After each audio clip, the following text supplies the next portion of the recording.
So from here, we can work on getting our vertical asymptotes. That's what happens, vertical asymptote, singular. That's what happens when our denominator equals 0. So our denominator is going to equal 0 at -2. So we have a vertical asymptote at y equals -2. Ooh, chat, what's going on? Totally fine. I'll also get a video posted as soon as we're done. I'll post it up on YouTube. But I do already have a PDF copy of this that I'm filling out right now, so you don't have to like rush and scramble. Okay, cool.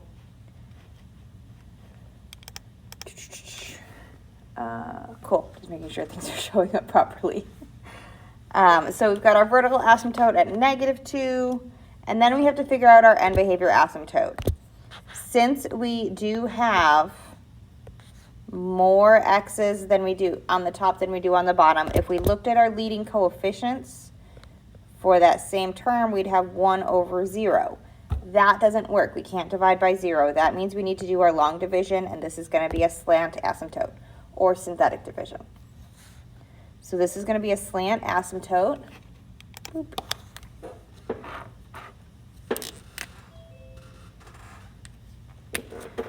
So the way we find our slant asymptote, I'm good at talking today, y'all. We're taking our coefficients 1, 1, and 3, and we're going to divide it by the root. So it's the root of our denominator, which is -2. I'm super close to my word down there, but that's okay. Our 1 drops times -2. And then we add those together. 1 plus -2 gives us -1, +2, and 5. This is our remainder. We don't really need it, but I don't like leaving things half finished. So our slant asymptote is going to happen using these values here. Y equals x minus 1. So that's the equation of our slant asymptote, our horizontal or end behavior asymptote.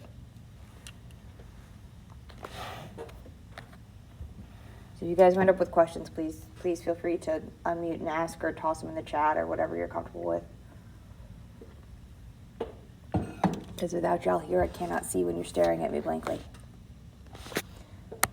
But we're just going to keep going from here. Unless I hear from y'all, I'm going to just keep going. So we're going to graph our vertical asymptote, which I did in red.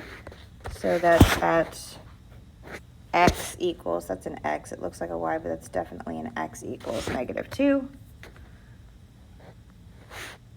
Gives us our vertical asymptote like this.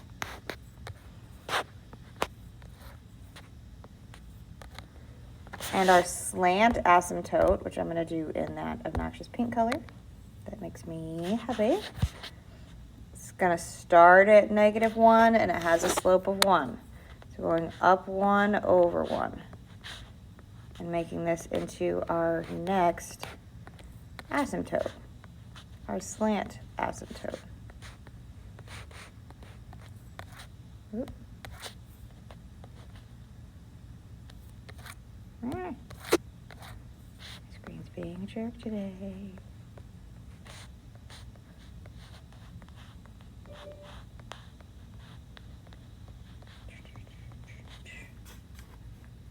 Got it. There we go. All right, so I had a question on why is the vertical asymptote, it should be x equals, the vertical asymptote should be x equals -2, not y equals -2. No worries. We find the y-intercept by substituting in 0 for x. Okay.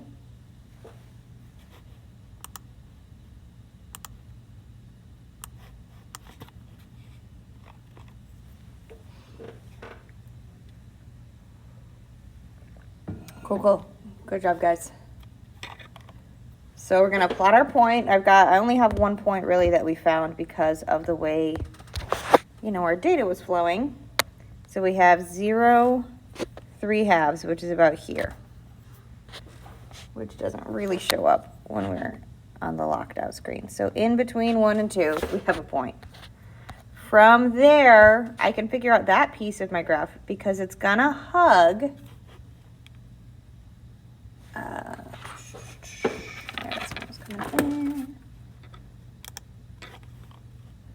all right, it's gonna hug our asymptotes, so we know it's gonna look something like that on the top.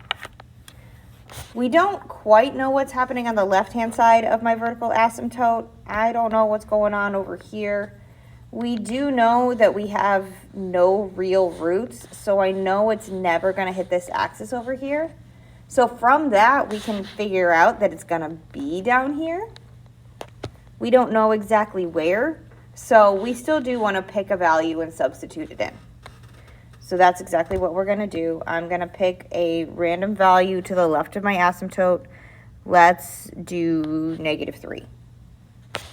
So we're just gonna evaluate f of -3, just because it's really close to my asymptote.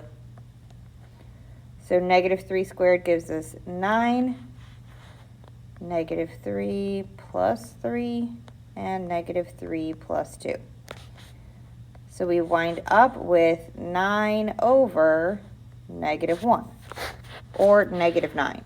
So when x is -3, y is -9, and we have a point way down here.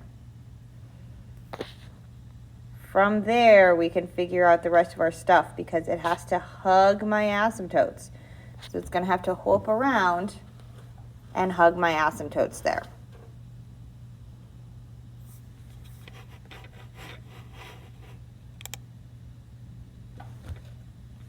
Okay, I don't know where it's okay. There it is. Okay.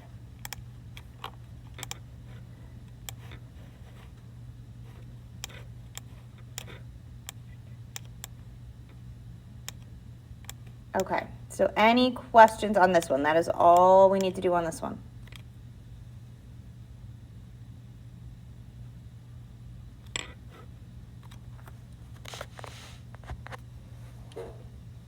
Okie dokie. So the next one is kind of a classic one with a hole and a factoring thing. I want for you guys to try that on your own. I do have this one posted up on the notes already, the PDF of the notes. If we have time, we can come back to that one, but I really want us to look at this one because it's really bizarre and it feels really awkward to do it. So I want us to have time on this one, and we have 10 minutes left in our class period. So I want to make sure we have time to look at this one. So this is the very last one in the packet, and it's working backwards.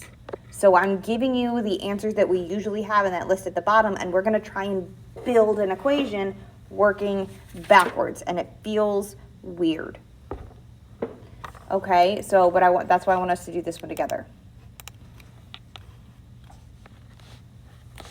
So what we have is that we have all those pieces of information here, and it's driving me nuts. It doesn't have the V on there. Oh, it has it on my screen. Never mind. What else? Oh, I'll change it so you can actually see what I'm doing. There we go. All right, so our vertical asymptotes, the way we have those, these are our zeros of our denominator. So what that tells me is that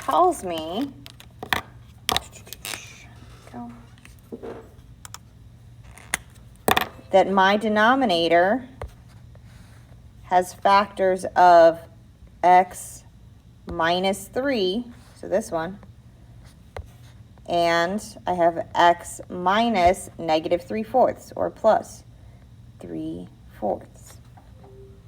So I can build it out in pieces like this. So I know my vertical asymptote gives me the zeros of the denominator.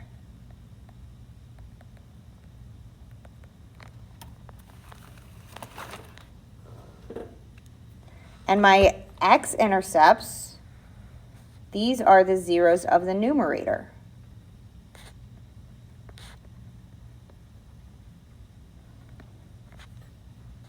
So we're going to have roots on the top of x minus 1 and x minus -2, x plus 2.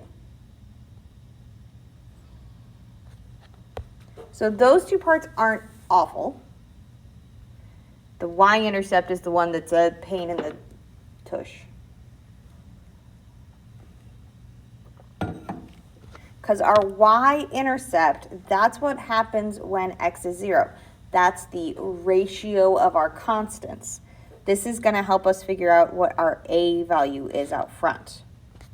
So what we know is I know that f of 0 is -5. And I know that this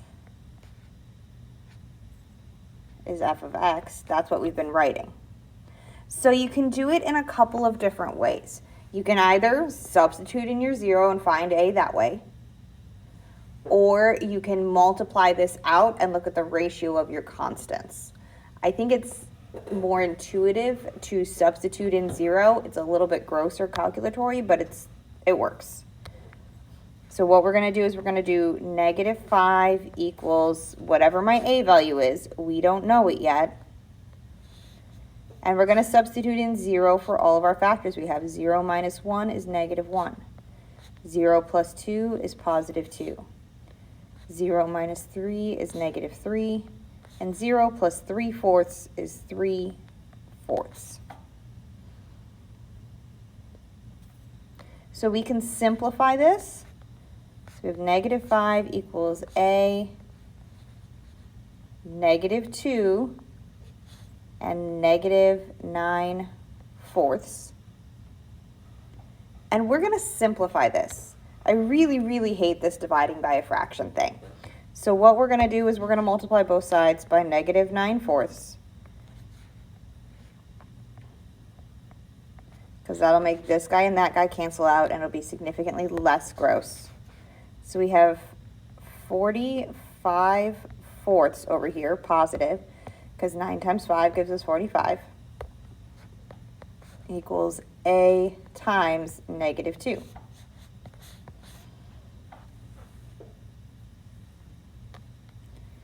Divide both sides by 2, and we can see why this is kind of gross.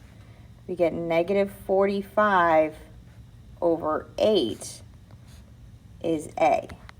So what that tells me is up here in my function, we've got a -45 on the top and an 8 on the bottom, or a -8 on the bottom. It doesn't matter which side is positive. But so as we're standing right now, our function rule is -45/8, and then we still have our factors. X minus 1, x plus 2, over x minus 3, x plus 3/4. And that's how we deal with the y-intercept piece of this.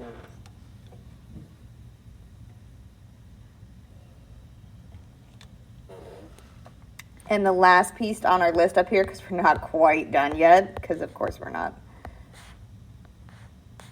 is that we have a removable discontinuity where x equals 0, which means we have a factor top and bottom that cancels out with x plus 0 top and bottom. So that's the same thing as just having an x on the top and an x on the bottom. And hopefully you can see why I wanted to not abandon you guys with this one. Because it's kind of gross. It's logical and it's things we can do, but it's kind of gross. Because this is the factored form version of our equation. It is. If we specify standard form, you got to multiply it out, which you can do. But unless we tell you you have to multiply it out, you don't need to. It's big numbers and a little bit gross. Okay, so we have 4 minutes left. It is an e-learning day. I'm sure half of you are asleep, or at least in your pajamas. I hope so. So use the rest of this time, use the rest of your time today. I encourage you to go back and try this one. It will have a hole, it will have x-intercepts. It will have a y-intercept. It's got vertical asymptote, horizontal asymptote. Like, it's got all the things. It's really good practice. I have the answer up on the PDF of the notes from yesterday. I combined them together. So the notes are already up. They're there. So use this time. Go through things, practice things, catch up on homework. Do whatever you need to do. We are going to be taking notes tomorrow a bit. It is review. It's variation stuff. You guys have done it before. We did it in Algebra 1, was when we introduced variation. But I mean, of course, it's going to kick up a notch because it's pre-cal. But we're going to work with stuff. It should be familiar, but we're going to go through it, I promise. And tomorrow I'm going to also pass out your chapter review because we have a test coming up on Friday. Okay? So test is Friday. The test is over all of Unit 4. So the limits, the polynomials, everything that was on the pink paper stuff that we've done. So it's the limits, polynomials, division, all that kind of stuff. Okay? I did post up on the Canvas page the review questions that are out of the textbook. So if you want to start working through stuff, they're up there. But I'll give you the review packet tomorrow. Okay? Let me know if you guys have any questions, but I'm going to say we're done right there.